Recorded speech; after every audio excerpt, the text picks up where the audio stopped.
Stock మార్కెట్లో కేవలం option by చేసి ₹1,00,000తో ₹1,00,00,000 సంపాదించిన ట్రేడింగ్ జర్నీలో డే 5. ఈరోజు కూడా market 60 points gap up open అయ్యి నెక్స్ట్ 10 మినిట్స్లో సెల్లింగ్ ప్రెషర్ గురైంది. మార్కెట్ 23,350 దగ్గర హాల్ట్ అయ్యి కన్సాలిడేట్ కాగానే మనం బుల్లిష్ ట్రేడ్ ఇనిషియేట్ చేశాం. మన ట్రేడ్ తీసుకున్న వెంటనే మార్కెట్ అప్ సైడ్ మూమెంటం ఇచ్చి డే హైట్ టచ్ చేయడంతో మన టార్గెట్ అచీవ్ అయింది. ఈరోజు మన ప్రాఫిట్ ₹2,000. మన 1 lakh to 1 crore ట్రేడింగ్ జర్నీలో మన first week profit 3% of the capital. నా ట్రేడింగ్ జర్నీని ఫాలో అవ్వాలంటే వీడియోని లైక్ చేసి ఛానల్ని సబ్స్క్రైబ్ చేయండి. స్టాక్ మార్కెట్లో కేవలం ఆప్షన్ బై చేసి ₹1,00,000తో ₹1,00,00,000 సంపాదించిన ట్రేడింగ్ జర్నీలో డే 5. ఈరోజు కూడా market 60 points gap up open అయ్యి నెక్స్ట్ 10 మినిట్స్లో సెల్లింగ్ ప్రెషర్ గురైంది.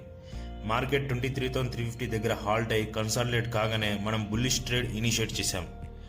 మన ట్రేడ్ తీసుకున్న వెంటనే మార్కెట్ అప్ సైడ్ మూమెంటం ఇచ్చి డే హైట్